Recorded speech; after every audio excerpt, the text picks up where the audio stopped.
العالمین۔ آئیے ہم اور آپ تمام سامعین حاضرین مل کر اللہ رسالت میں درود پاک کا ہدیہ پیش کریں۔ اللهم صل على سيدنا وسيدنا حبيبنا مولانا محمد بارك وسلم اللهم صل على سيدنا مولانا محمد سعيد الكل والكرم والعلم والحكم وآله وبارك وسلم صلوا عليه صلاة وسلاما عليك يا رسول الله صلى الله عليه وسلم۔ حضرات، آپ لوگ کچھ سننے کے مزاج میں ہیں؟ جی اگر مزاج میں ہو تو بولا جائے، ورنہ بات جلدی جلدی ختم ہے۔ بڑی صاف سی بات میں کرتا ہوں کہ کسی کے سر پہ سوار ہو کر بولنے کا فائدہ کیا جب لوگ بات نہ سمجھ سکیں۔ کیوں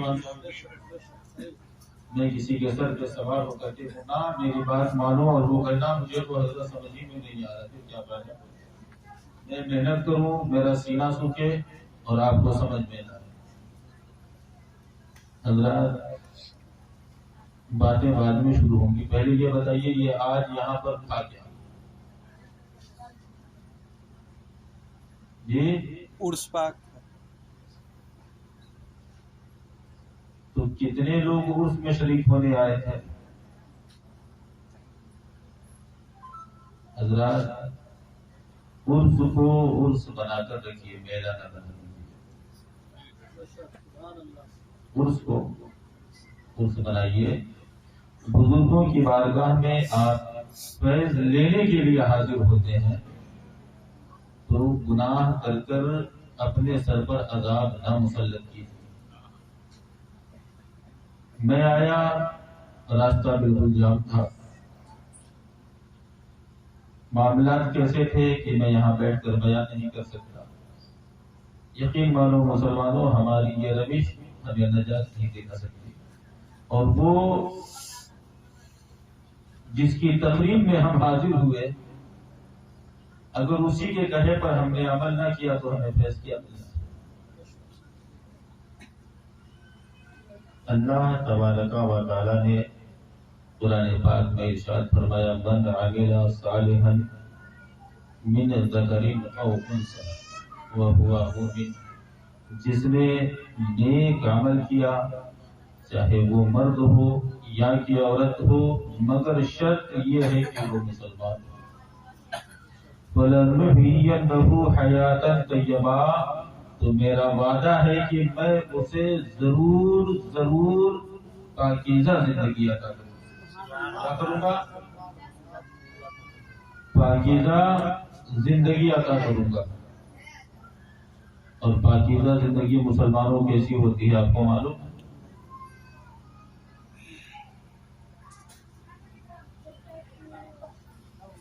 وہ جسے دیکھ کر، جس پر میں کہیں راستے سے گزر رہا تھا اور ارادہ تھا کسی گناہ کی طرف جانے کا، اور پھر اللہ کے ایک نیک بندے کو دیکھا، اس کی پاکیزہ زندگی کے بارے میں معلوم تھا، اس پر نظر پڑی تو گناہ کا ارادہ دل سے نکل گیا۔ اسی کو مسلمانوں پاکیزہ زندگی کہتے ہیں۔ میں گھر سے نکلا، کہاں نکلا؟ گناہ کرنے نکلا، جھوٹ بولنے نکلا، کسی کی غیبت کرنے کے لیے نکلا، یا کوئی برا کام کرنے نکلا، اور جو ہی گھر سے باہر نکلا کسی اللہ کے ایسے بندے پر نظر پڑ گئی جس کے بارے میں جانتا ہوں کہ یہ نیک ہے، میں جانتا ہوں، اور اسے دیکھا، اسے دیکھ کر مجھے میرا رب یاد آ گیا اور میں نے گناہ کے ارادے کو ترک کر دیا۔ مسلمانوں اسی کو پاکیزہ زندگی کہتے ہیں۔ مگر اللہ تبارک و تعالی دوسری جگہ ارشاد فرماتا ہے، وَمَنْ أَعْرَضَ عَنْ ذِكْرِي، وہ جس نے میرے ذکر سے منہ موڑ دیا،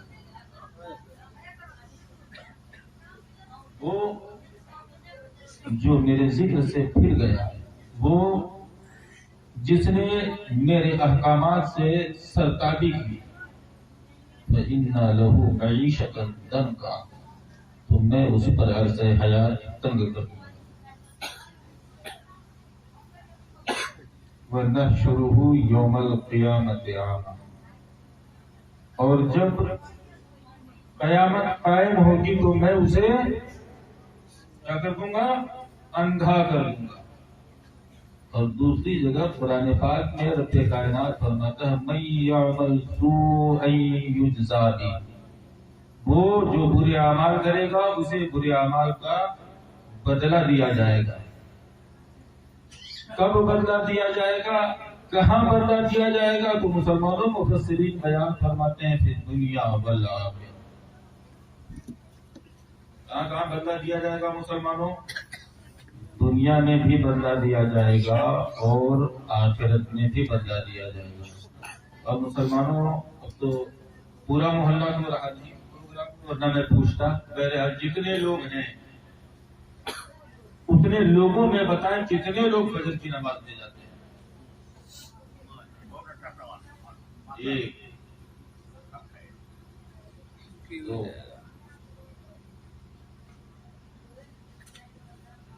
دو نہیں 4-5 لوگ، اچھا 4 یا 5 لوگوں کے ہاتھ میں، شاید کچھ لوگ باہر کے ہیں۔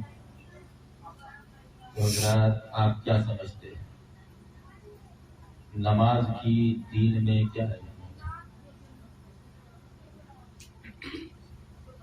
ہم ایک اللہ کے مقدس بندے کے عرس کی تقریب میں حاضر ہیں، اور اس تقریب میں ہم نے اپنے تن من دھن ہر چیز سے خدمت کی، مگر اللہ نے اور پھر اللہ کے اس مقرب بندے نے جس چیز کی طرف ہمیں دعوت دی ہم اس سے دور کھڑے۔ اس پیسوں کے خرچ کا اور ان اعمال کا جو آج کی شب کر رہے ہیں ہمیں فائدہ دے۔ مسلمانوں انسان کے 2 دشمن ہیں۔ ابن آدم کتنے دشمن ہیں؟ 2۔ ایک شیطان جسے سب جانتے ہیں، ہم آپ اور کم و بیش تمام مسلمان جانتے ہیں انسان کا سب سے بڑا دشمن ابلیس لعین، کون ہے؟ شیطان رجیم انسان کا سب سے بڑا دشمن، مگر مسلمانوں آپ کو معلوم ہے اس سے بھی بڑا دشمن۔ ایک دشمن آپ کا اس سے بڑا بھی ہے جسے آپ جانتے ہی نہیں، اور وہ آپ کا نفس ہے۔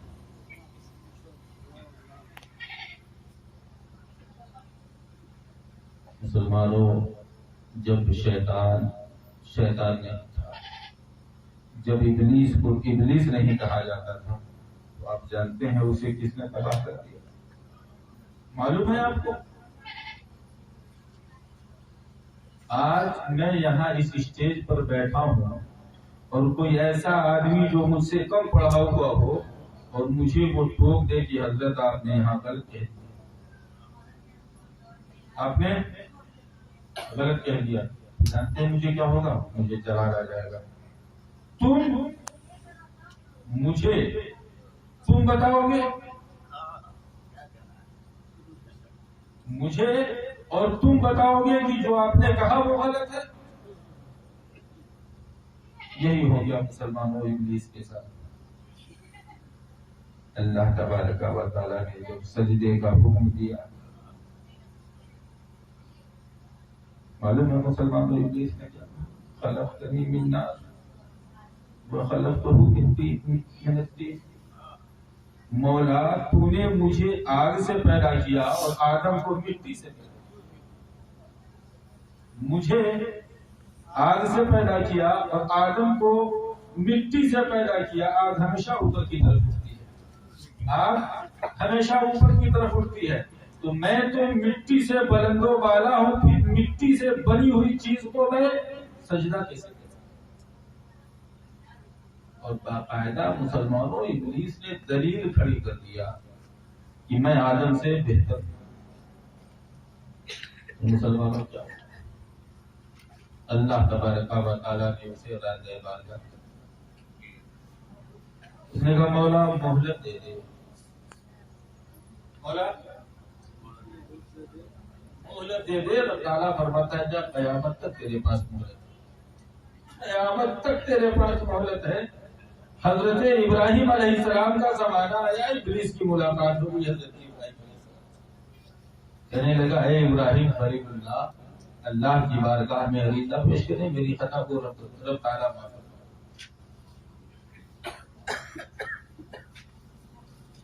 آپ اللہ تعالیٰ کی بارگاہ میں عریضہ پیش کریں، اللہ تعالیٰ میری خطا کو معاف فرما دے۔ حضرت ابراہیم علیہ السلام نے اللہ کی بارگاہ میں عریضہ پیش کیا، جواب آیا اے ابراہیم جا کر ابلیس لعین سے کہہ دو جا کر مزار آدم پر سجدہ کر لے، اس کی خطا جا کر مزار آدم پر آج سجدہ کر لے، اس کی خطا معاف کر دوں گا۔ تو مسلمان ہو جانتے ہیں اس نے کیا کہا، اس نے کہا یہی کرنا ہوتا تو جنت سے نکلتا۔ تو مسلمانوں آپ میرا خطاب سن رہے ہیں، اگر میری بات سمجھ میں آ رہی ہے، میری باتوں پر عمل کرنا ہے تو آپ خطاب سنیے، ورنہ مجھ سے کہہ دیجیے ابھی اپنی بات پوری کر دوں گا، 2 منٹ لگیں گے، صرف 2 منٹ، اس سے زیادہ وقت نہیں لگنا، صرف 2 منٹ میں اور اپنی بات پوری کر دوں گا۔ تقریر صلاۃ و سلام ہوگا، دعا ہو جائے گی، آپ آرام کیجیے، میں بھی جلدی آرام کروں گا تو فجر میں اٹھ جاؤں گا جلدی، ورنہ نیند نہیں پوری ہوگی تو فجر پڑھ کے گاڑی میں سوں گا۔ گاڑی میں بیٹھ کے ڈرائیور کو رکھانا پڑتا ہے، کہیں میرا ڈرائیور نہ سو جائے۔ اپنی بھی جان کی تو قیمت ہے نا بھائی، فکر رہتی ہے کہ اپنی جان بچانی ہے تو ڈرائیور کو رکھانا پڑتا ہے، چاہے رات بھر جگہ رہے چاہے 2-3 گھنٹے جگہ۔ حضرات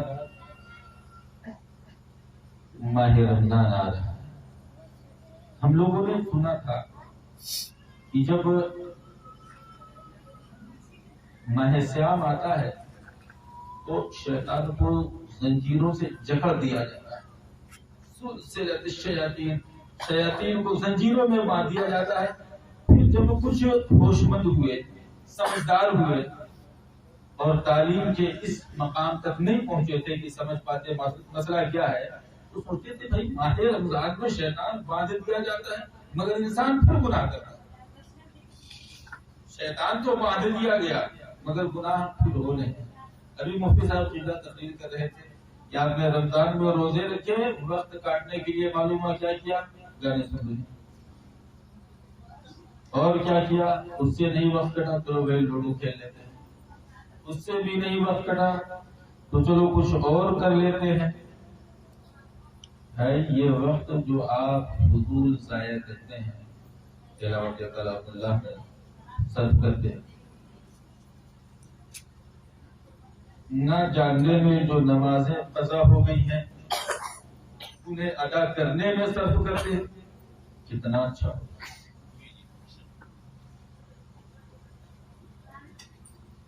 تو حضرات آج آپ ایک اللہ کے مقرر بندے کی محفل میں حاضر ہیں، حضرات کیا ارادہ ہے ابھی رمضان میں؟ اچھا رمضان میں امام صاحب کتنے نمازی ہوتے ہیں؟ آپ میں ہیں، آپ پرانے بھی ہیں اور آپ نئے بھی، مجھ کو لگتا ہے آپ کو بھی 6 مہینے ہو ہی گئے، 5ویں مہینے میں داخل۔ آپ بتا دیجیے رمضان میں کتنے نماز؟ ذرا ایسا نہ کریں، نماز کسی صورت نہیں معاف۔ اگر ہم نے اپنا ایک ذہن بنا رکھا ہے کہ زندگی بھر گناہ کریں گے، بڑھاپے میں پیر صاحب سے مرید ہو کر توبہ کر لیں گے اور جنت۔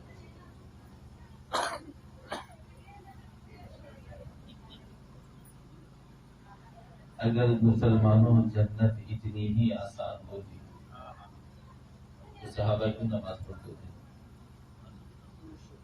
کیوں پڑھتے تھے؟ آپ کو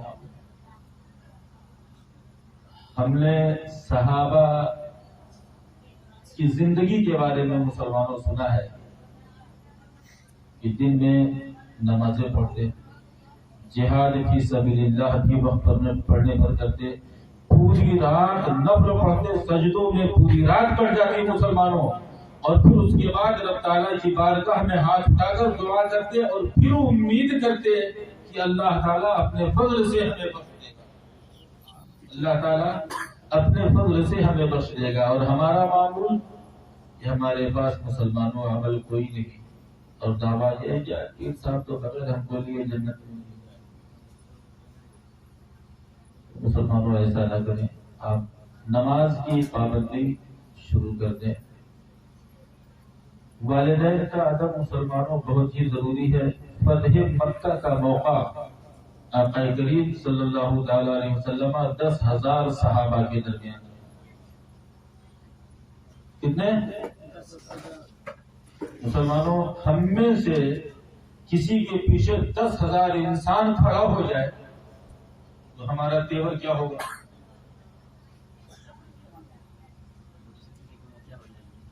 ارے بھائی مکھیا تو چھوٹا ہو گیا، ہمارے پیچھے 10,000 آدمی ہماری حفاظت کے لیے اپنی جان و مال، اپنی عزت و متاع سب کچھ قربان کرنے کو تیار کھڑا ہے، کیا تیور ہوگا میرا؟ کہ آج چھپرا سٹی کا جو وہ کیا کہتے ہیں یہ میں وہ بھی فوج لے کے آ جائے گا تو اس سے بھی ڈرا کلیجہ اتنا بڑا ہو جائے گا۔ اور گھر والے کو نظر ہی میں نہیں آئیں گے، گھر والے کو نظر ہی میں نہیں آئیں گے۔ اماں ابا اتنے قابل ہوتے تو یہ کام جو آج میں نے کیا ہے 10,000 آدمی اپنے پیچھے کھڑے کیے، انہوں نے پہلے کیا ہوتا تو آج میرے پیچھے 20,000 آدمی کھڑا ہوتا۔ مگر حضرات فتح مکہ کا موقع ہے، مسجد حرام شریف ہے، میرے آقا ہیں، 10,000 صحابہ موجود ہیں، اور آقا کریم صلی اللہ تعالی علیہ وسلم کے چہرے پر غم کے آثار ظاہر ہو جاتے ہیں، آقا کی آنکھوں میں اشک نمودار ہوتے ہیں۔ صحابہ عرض کرتے ہیں یا رسول اللہ کس چیز نے آپ کو کبیرہ خاطر کر دیا؟ مسلمانوں میرے آقا فرماتے ہیں میرے صحابہ آج میری والدہ حیات سے ہوتی اس دنیا میں اور میں محمد تم 10,000 مسلمانوں کی امامت کی نیت باندھ چکا ہوگا، اور میری والدہ پردے کے پیچھے سے آواز دیتی بیٹا محمد سننا، تو میں نیت توڑ کر جاتا، پہلے اپنی والدہ کا حکم سن کر آتا پھر نماز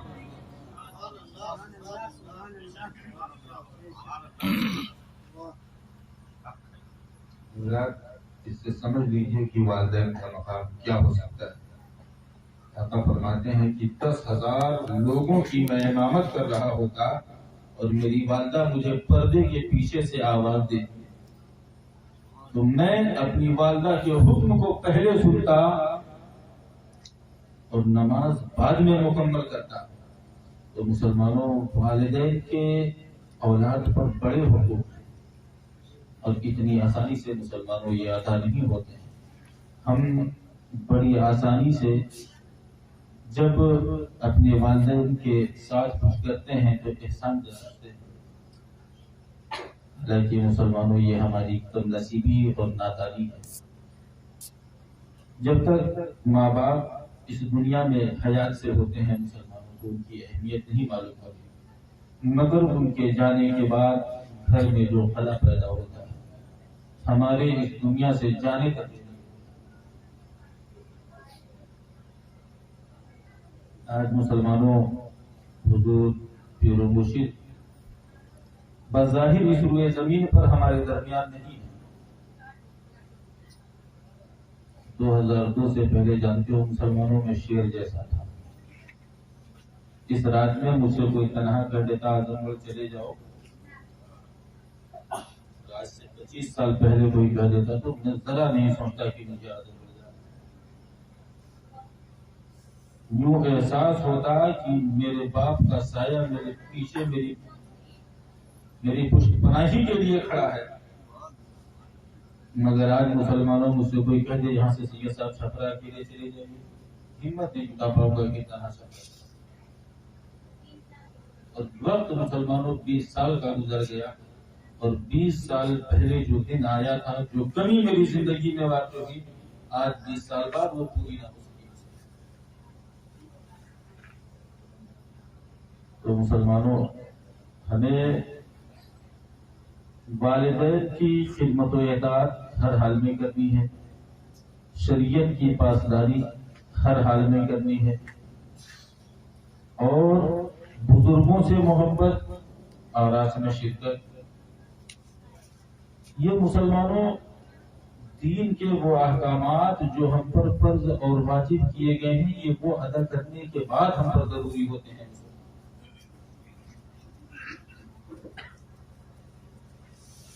ہماری مائیں، بہنیں، بیٹیاں یہاں پر مسلمانوں موجود ہیں.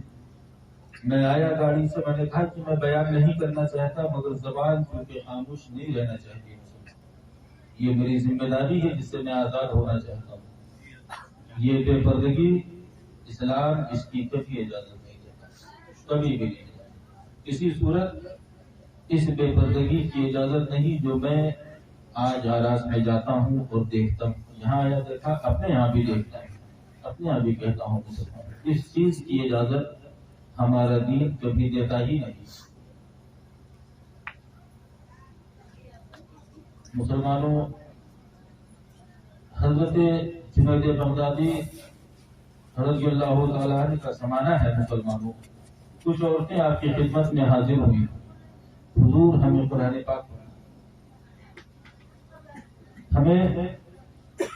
پاک کی تعلیم حاصل کرنا ہے. مسلمانوں، حضرت سرکار جنید بغدادی رضی اللہ تعالیٰ عنہ فرماتے ہیں درمیان میں پردہ ڈال دو، بیچ میں پردہ ڈال دو. وہ بچیاں یا عورتیں جو بھی تھی وہ عرض کرنے لگی، حضور آپ کو پڑھانا ہے اور ہمیں پڑھنا ہے پردے،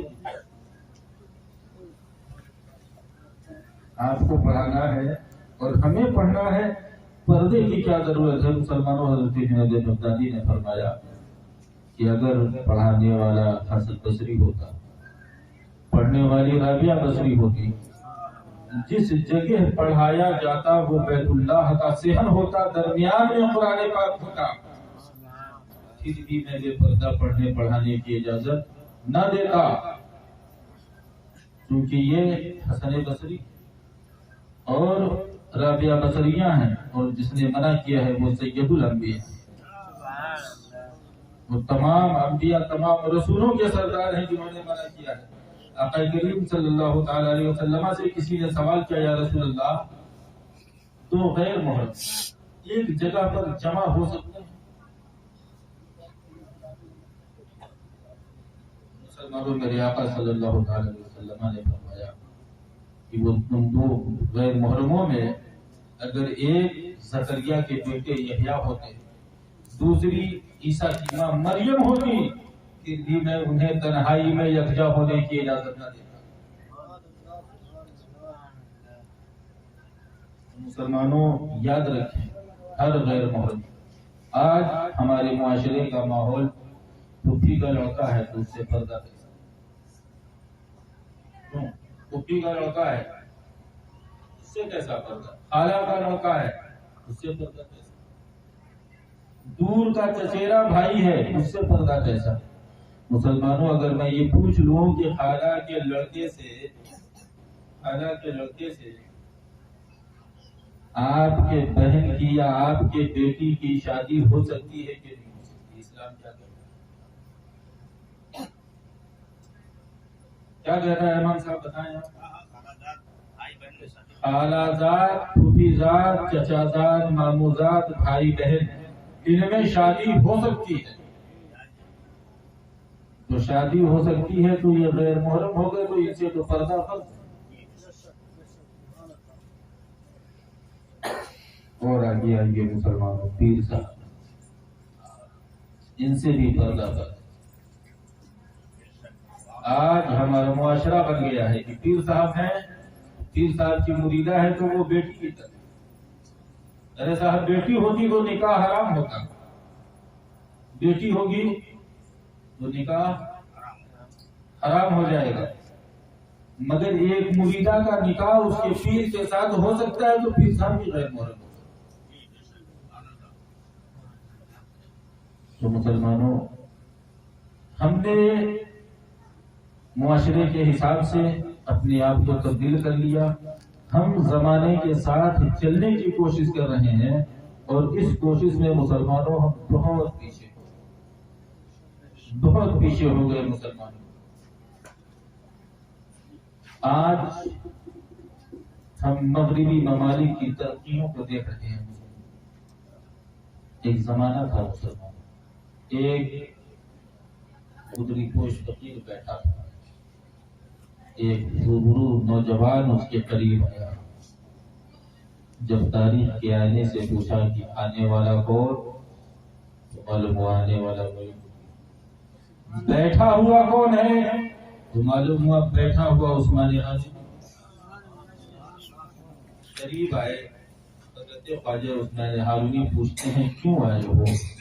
کہتے ہیں حضور آپ کی صحبت میں رہنے کے لیے آیا ہوں، آپ کی بارگاہ سے اکتساب فیض کرنے کے لیے آیا ہوں. فرماتے ہیں جاؤ پہلے وضو کرو، 2 رکعت نماز نفل پڑھو، 1000 بار قل ہو اللہ پڑھو، 1000 بار استغفار پڑھو، پھر میری.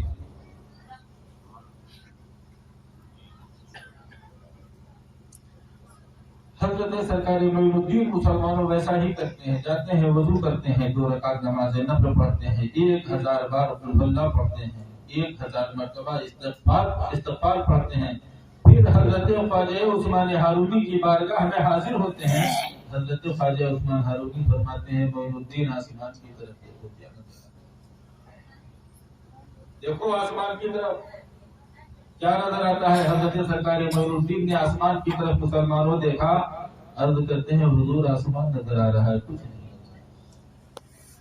فرماتے ہیں زمین کی طرف دیکھو اور بتاؤ کیا نظر آتا ہے. زمین کی طرف دیکھتے ہیں مسلمانوں اور فرماتے ہیں حضور زمین نظر آ رہی، کچھ نہیں. حضرت خواجہ عثمان ہارونی نے اپنی انگلیوں کو کمان کی شکل میں بنا کر حضرت سرکار غریب نواز کی آنکھوں پر رکھا اور فرمایا بیٹا معین الدین اب میری انگلیوں کے کمان کے درمیان سے جانب آسمان. حضرت سرکار معین الدین نے مسلمانوں اوپر دیکھا تو دیکھتے ہیں پہلا آسمان بھی نظر آ رہا ہے، دوسرا تیسرا بھی نظر آ رہا ہے، چوتھا پانچواں بھی نظر آ رہا ہے، چھٹا ساتواں بھی نظر آ رہا ہے، یہاں تک کہ عرش خدا نظر آ رہا ہے. پوچھا بیٹا معین الدین کیا نظر آ رہا ہے؟ عرض کرتے ہیں حضور عرش خدا بھی نظر آ رہا ہے.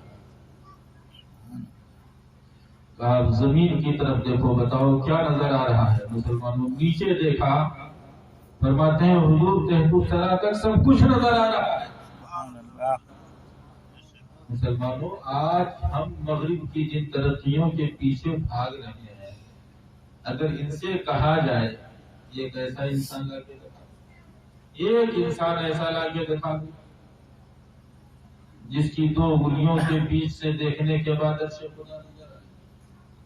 ہمارے اسلاف کی تاریخ مسلمانوں ہم نے نہیں پڑھی، ورنہ مسلمانوں حضرت ابوبکر صدیق کا دور خلافت، لشکر اسلام ملک شام پر لشکر کشی کے لیے تیار کھڑا ہے.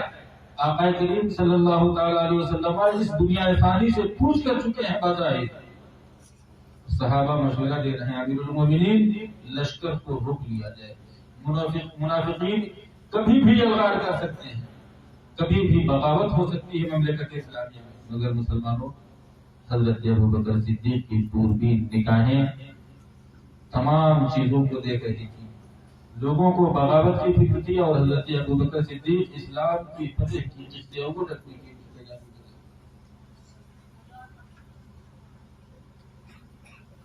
حضرت عمر کی تاریخ دیکھ لیجیے.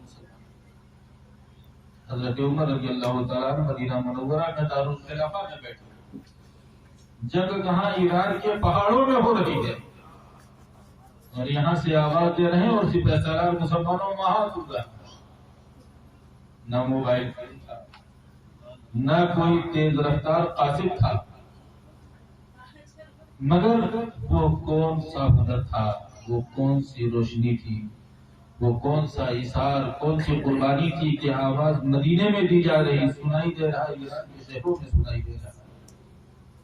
حضرت علی مرتضیٰ کا زمانہ دیکھ لیجیے، ٹوٹی ہوئی چٹائی پر بیٹھے ہوئے ہیں، لوہے محفوظ پر لکھی ہوئی آیات قرآن کا مطالعہ.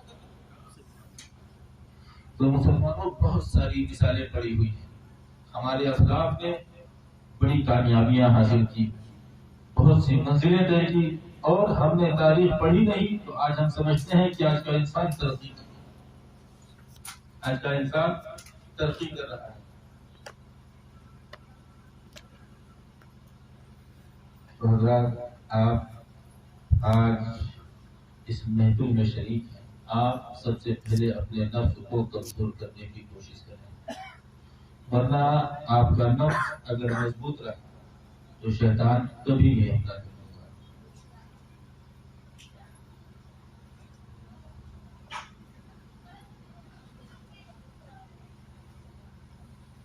میں ابھی کچھ دن پہلے مسلمانوں سیوان میں ایک پروگرام میں آیا، تو